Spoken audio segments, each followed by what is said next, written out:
back for another edition of the Prize Picks, Picks and Bets show. Going to be talking all things Thursday Night Football. Of course, if you're joining us for the first time, I want to remind you this show is brought to you and presented by PrizePicks.com. You can head on over to PrizePicks.com, use promo code MMN, get yourself a 100% deposit bonus up to $100 on your first deposit. We're going to go through some of it here. I'm going to have some prize picks for you that you can use this week, but all kinds of picks and plays over there. You can use them all sorts of ways. Daily fantasy made easy at prizepicks.com.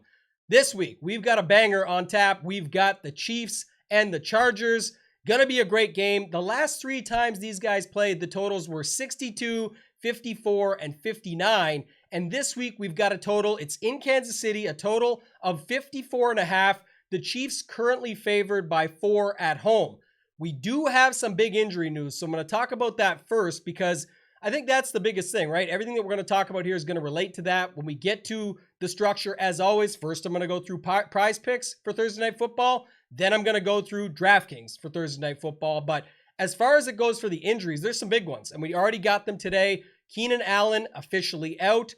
Donald Parham still out, so we'll talk about that later at the tight end position. And then also bigger news from the Kansas City side, Harrison Butker will be out, and they've elevated Matt Amendola. So I don't know if you saw the video last week. I mean, they had a good lead over Arizona, but the Chiefs did have their safety, Justin Reed, kicking extra points. He went 1 for 2, by the way. So if you want to check that out, you can go on Twitter. They put up a pretty cool video of it, just showing him getting ready for it, kicking off, all that sort of stuff. But they hopefully won't need that this week. Matt Amendola will be in there, and he has been put into the player pool over on DraftKings for 4,000, just like Harrison Butker was before. So let's talk about prize picks. Like I said, we've got it here, 54.5 total, Chiefs favored at home. Talked about the injuries already, but I've got two plays that I like here. Last week, 1-1. This week, we're looking to get back on the winning bandwagon, go 2-0. First one for me seems pretty easy. I actually like Austin Eckler a ton here, in a different sense maybe than you're thinking, but he does catch a lot of passes, so it should fit what you should be thinking. I like him more than 37.5 receiving yards. Really low snap share last week. It was only 51%. We saw everybody. I think we saw Kelly. We saw the other backup there. You know, it was just a setup where you didn't see him on the field as much, and I would expect to see it a lot more this week. So in this game, trying to keep Mahomes and crew off the field, using him in a better setup where you can get him in open space and find his way. If you look at last week, it was Sony Michel, the other guy that got on the field there with him, not catching passes. That was Joshua Kelly. But just to bring it up here, looking at it, more rested. If you think of, 51% snap share, he should be more rested, ready to go. He still got 36 yards. Going back to this on Prize Picks, more than 37.5 is all we need here. He got 36 yards on just 4 targets. So I think if, and that's against the Raiders here, I expect them to be out there more game script independent in the sense that if they're up, it could be from him catching a pass from Herbert in open space and taking it to the house early. Maybe we hit it right out of the gate. Or if they're down, you should expect to see him even more. So that number seems low to me. I like that one quite a bit. For my second pick, we're going to go over to the other side here, and we're going to go play a little bit of wide receiver roulette when it comes to the Kansas City Chiefs side, of course. They've got a lot going on over there. We saw Juju get peppered early on in the first half, and I should note with saying that, look at some of the stats from the first half versus the second half. It focuses more, I'm thinking more like running back where Pacheco ended up coming in. That's because they were blowing the Cardinals out. So wouldn't look at that as much. But when you go to the wide receiver setup here, they've got Valdez-Scantling, they got Sky Moore, they've got Juju Smith-Schuster, Hardman, all those guys. And then, of course, Kelsey at tight end. But I'm going to go to Hardman. On Prize Picks this week, they've got a Hardman number there. It's more than 35.5 receiving yards is what I'll be looking at. 6 targets in game 1.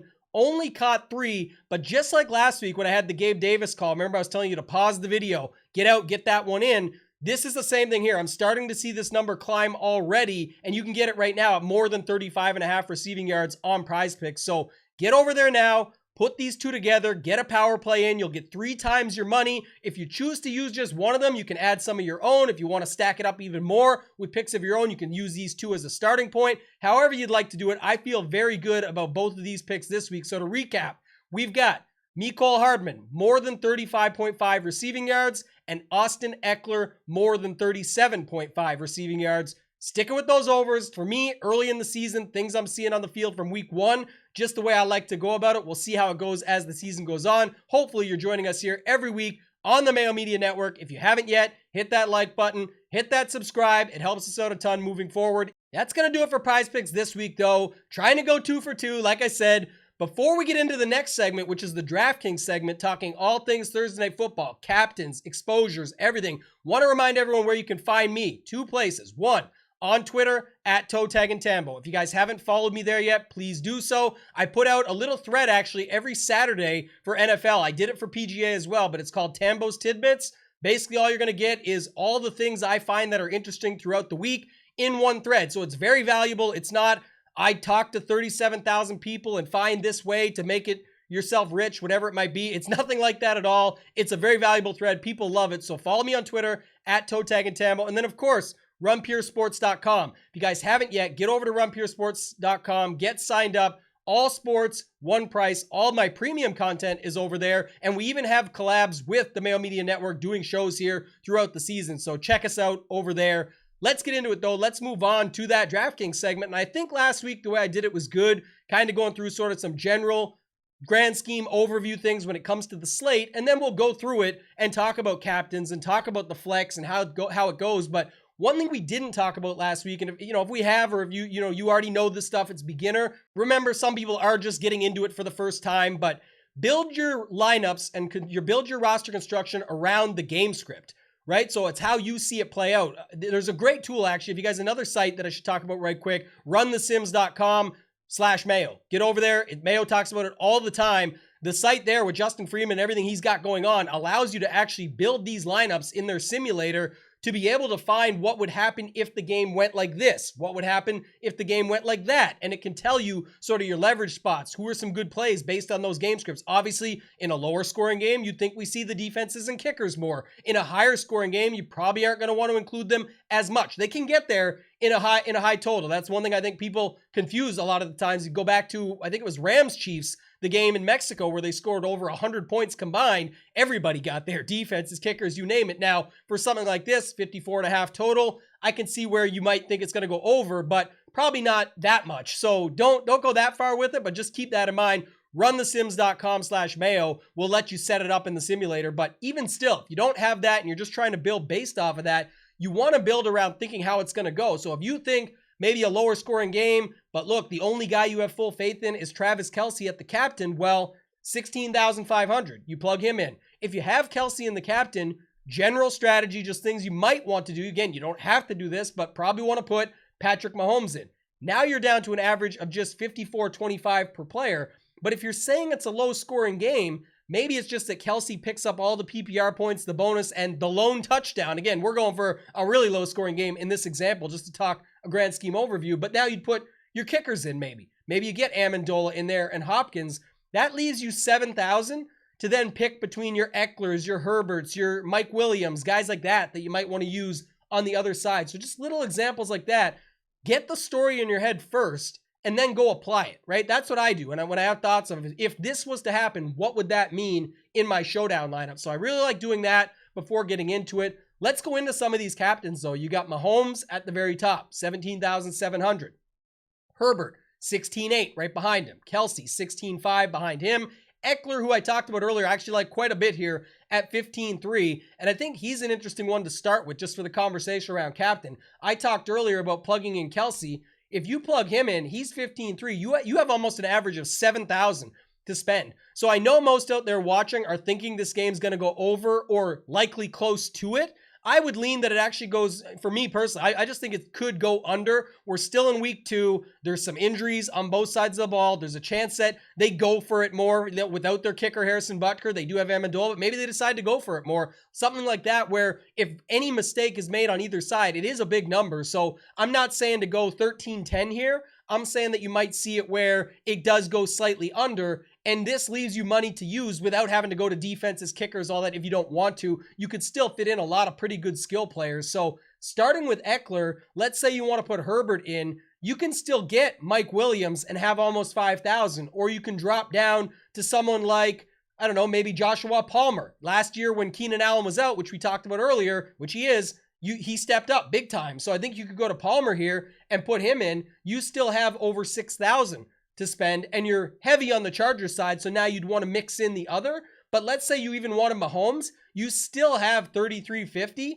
and there is still usable players down here at the bottom. I'm going to talk about one later when we get to tight end that I think is pretty interesting. But just going back here, pull it back up. Some of the other captains, I will say this, strategy for me at least, I do like to use the captains that are, I don't know, I don't put a hard and fast rule on it, but 7,500 and up, like maybe 7,200, Gerald Everett, like that sort of thing here. You can make them however you want. People use defense at captain. In certain games, I will. I'm just saying for me, for the most part, in a game like this where I still think they're going to score enough, I'm going to use a captain that's probably Gerald Everett and above. Nothing official yet, but that's just where I feel good about it right now. Secondly, with that said, even if you think the game is going to go under, and that's why I said Run the Sims is so good, because again, promo code Mayo, you guys can use it to find this out.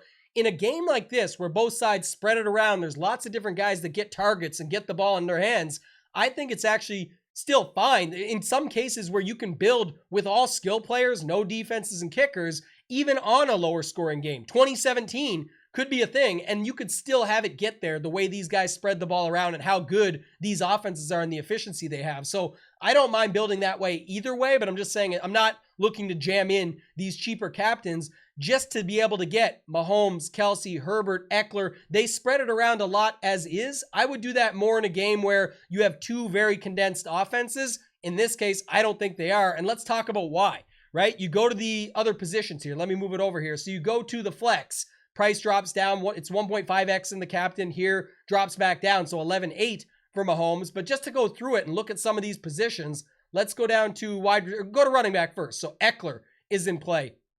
Joshua Kelly, who I talked about earlier, I expect to see more Eckler. I love him on PrizePicks for that over 37.5, but going back to it, still got a couple targets for Kelly. Still got to, still put up 5.5 DraftKings points, and he's cheap down here at just what?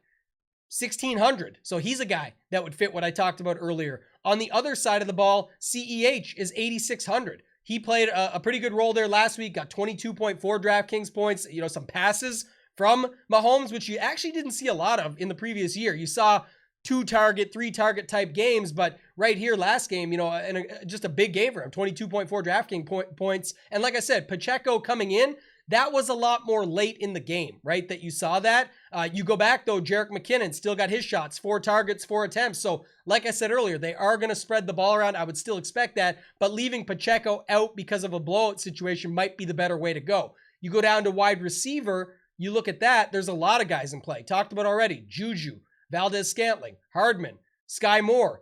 You can go on and on with these guys. You flip to the other side of the ball, and you've got all kinds of guys on the Chargers side too, right? And I talked about it earlier, Keenan Allen being out. Well, one guy that had a bunch of good games without Keenan Allen in the past is Mike Williams. And if you go to last week in week 1, Mike Williams, pretty owned and did not come through. So here, I think he'll still get ownership for the obvious reason that it's showdown. So he's going to pick it up either way. Keenan Allen's out. General casuals will play him either way, but he's a guy that had pretty big games with Keenan Allen out. Here, just 9,000 in the flex. Again, going down the list, Palmer, who I talked about earlier, he's another guy who stepped up last year. So I think he's more interesting at $4,000 less. He's just 5,000 on this slate for the flex spot on DraftKings. DeAndre Carter stepped up last week. They still have guys like Jalen Guyton. So I think if you're looking at it from that perspective, there's other guys that you can use on the Chargers side to get different within your lineups and unique, right? Some cases you could set up a lineup where it feels just like I have too many guys that others will have. I've got all my salary used. Well, you could do something simple like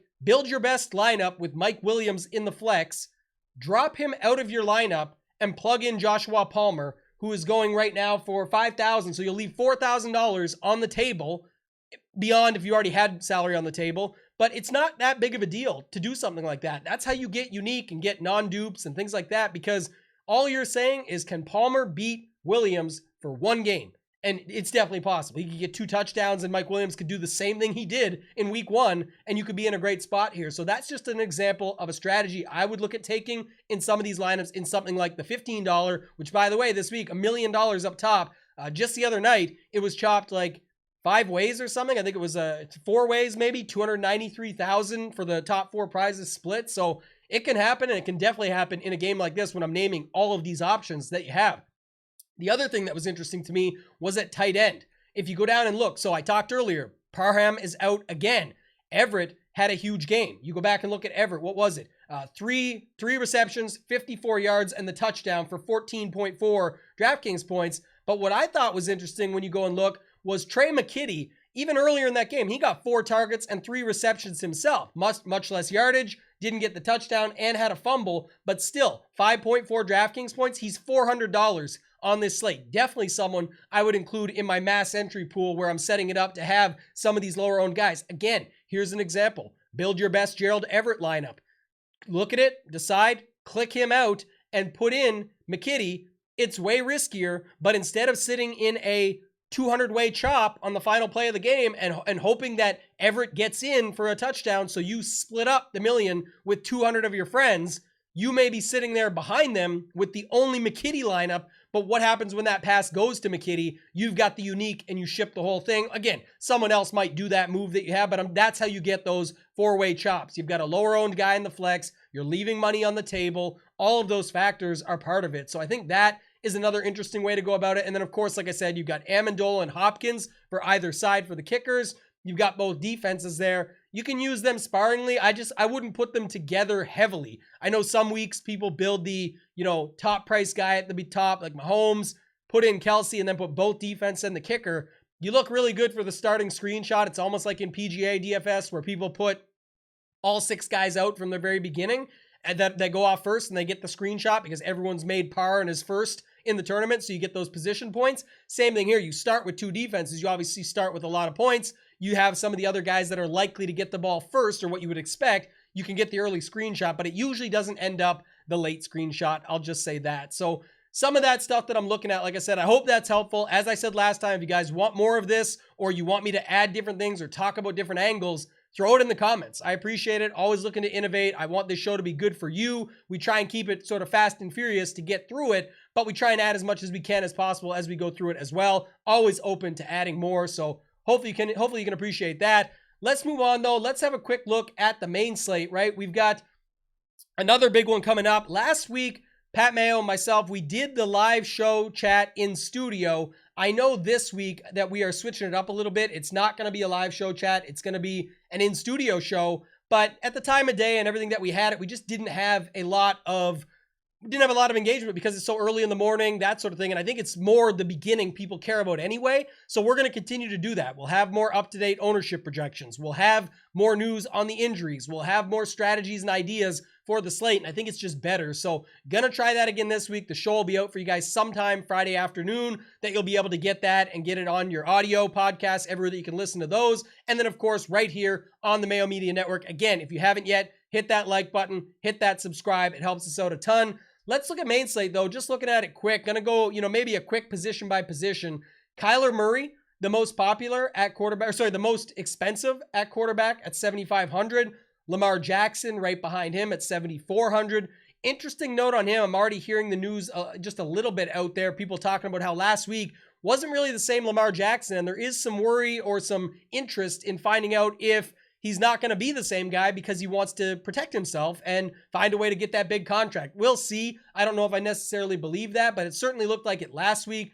Russell Wilson is priced up. You saw what happened on Monday Night Football here. A great game, but they did not get the job done. So maybe he bounces back. And then you got sort of Brady, Burrow, Stafford, Carr, those guys. One interesting note about Derek Carr is he's on the opposite side of that game, right? With Kyler Murray, who I mentioned being the most expensive quarterback. The thing about Carr, though, was for great first game, 295 yards, 37 pass attempts, put up 16.8 DraftKings, so nothing to brag about there. But one thing that I did notice, and I'm sure all of you did, but it was very condensed. Obviously, the new connection with this guy, Devontae Adams, that he had there. And then on top of which is an old connection. We know that, but I'm just saying it looked really good for them being a new connection in the NFL. And then he had Renfro, Waller, sort of that's it. Like you've got a really condensed offense there that you can use. And for daily fantasy, that's what we want. So I definitely like that. Moving on to running back, like I said, we're not going to go through everything here, but just to roll through a few things. Got JT back up at the top. Jonathan Taylor just looked great last week. He's now priced up to 9,900. McCaffrey let everybody down last week for the most part. 8,900 still. If you look at that, still a little bit more expensive against the Giants. So that's interesting there. Got to wait and see on Kamara, Swift, those guys, injury stuff, but it looks minor. We'll see what happens. Barkley looked incredible last week. Mixon should still be popular this week. You saw all the reports come out of all the work that he got, if you will, but the numbers weren't great overall. I think it was 21 and a half DraftKings points. Solid. Don't get me wrong, almost 3x, but I'm saying it might not be as impressive to everybody else. I think the reason people will go to him is because they're hearing all the reports of how much work it was, his share, everything like that is all good to see. So I think he'll stay popular for this week. Chubb, another guy that people just don't want to play because from a PPR aspect, you don't see it. But here's a prime example. Only one target, one reception for 2 yards, still almost matched Mixon, 18.3. Not quite the 21 and a half, but still 141 yards on the ground. He got the attempts, 22. So I think he's another guy that you can always look at and just avoid. You're getting your PPR points at wide receiver. You're getting them at tight end, so on and so forth. I think that's just something to keep in mind. Again, I'm going to stick up top for this week just to lay it out. If you guys want to see something different going forward, let me know in the comments. Cooper Kupp, $9,900. That is something I will be likely to avoid. I'll tell you why. I talked about this last year. 34.8 DraftKings last week was incredible, but this is the thing. First of all, he has to replicate it. Can he? Of course, he's Cooper Kupp. Second of all, you have to have it the right way in your lineup. So you may have Cooper Kupp lineups that he scores 35 in again, but if you don't have it with the right stuff, it's not going to help you in the end anyway. I'm going to look at correlation. I guess if you landed on him like the last spot, by all means, you could choose to use him over Jonathan Taylor. That would be just fine. But I'm just saying, I don't normally use the most expensive wide receiver. If he's going to come in at 5 or 10%, then I could see something different, but I think he stays popular. The one thing that could keep it down a little bit is some big games from some big price wide receivers last week. Devontae Adams, he's $1,300 cheaper. I think he gets popular this week. Chase, talked about Mixon earlier. Chase himself had a really big game. He's the only one. I think he got 6 red zone targets, had 31.9 DraftKings points. Big week out of him. So back to my previous thought, I could see where this drags the Cooper Kupp ownership down some. But like I said, people will always find a way, and by the time Sunday comes around, we'll have value plays that can make it all work. So we'll see how it shakes out. As of right now, I'd say last year I avoided it for years now, actually. The highest priced wide receiver typically has not come through for me, so I do not go there very often. Going down, Tyreek Hill, 7,100. Mike Evans, 6,800. Right now, Q tags on Pittman, Godwin, Higgins, Godwin, the bigger ones to worry about and see what happens there. But just looking at the rest of it, there's not a lot to talk about as of right now with them. So move on to tight end. Mark Andrews last week, you go to it, not the best week, disappointed people, just 10.2 DraftKings points. Going up against Miami now, definitely in my opinion, a better matchup. If people are going to be down on him, we'll have to wait and see, but I would be interested in him. I know there was some news today about Kittle in practice, and I think he had to leave practice or didn't take part in practice, so keep an eye on him. Darren Waller, 5,600, will fit those stacks I talked about earlier with Derek Carr. I think that's interesting. Kyle Pitts, Schultz, Hawkinson, that's sort of how the prices go down from there, and got a little bit of interest in sort of the lower range as well this week, but like I said, that'll be something Pat and I talk about on the Friday show. And then not going to talk about defense. We saw it last week. The cheap defenses were able to get there. You could play the Pittsburgh Steelers against the Bengals. That O-line, by the way, did not look ready yet, but they're just getting to know each other a little bit. So we'll see how that shakes out. The Bears, we ended up having that weather game. The Bears at the spot against San Francisco were just 2,200. They ended up coming through. Miami was decent. Like a lot of the cheaper ones came through last week. I think we'll be able to find some of those this week as well. So tune in Friday afternoon when Pat and I go through it. That's going to do it though for this week, guys. Just a reminder of what to expect. Like I said, it's going to be the same way every week on this show. I am posting my full content schedule on my Twitter. Follow me there at ToeTagAndTambo. I'm going to pin it so that you guys can see it, put some past achievements there. I know sometimes the golf guy, I do a lot of football DFS. I've been doing this for years now. It's something I love to do. It's one of my biggest passions. So hopefully that shows through. And then, like I said, the Friday show with Mayo and myself is always a good one. Check that out there. And then on Sunday, you can find me over at runpuresports.com. If you haven't yet, go over to the Run Pure Sports YouTube channel. That's where you'll find me for the Sunday show. It's early, 8:45 a.m. Eastern, but it'll be myself, AP, and my guy JT Hayes. Excited for that one. We had a great show last week. A lot of good takes there. The show's called Off the Chalk, where we're talking about what the ownership projections are, which ones we should use, which ones we shouldn't for, good chalk, bad chalk. How can we get different with the good chalk or whatever you might want to call it? That's what we're doing with it over there. Other than that, that's going to do it for this week, guys. Appreciate you tuning in. Be back next week. Same place, same time. Check us out at all those other places. Check out PrizePicks.com. Use promo code MMN. Get yourself a 100% bonus up to $100 on your first deposit. Get these prize picks in. That's going to do it for this week, guys. Good luck in all your Thursday night contests. I'll see you later.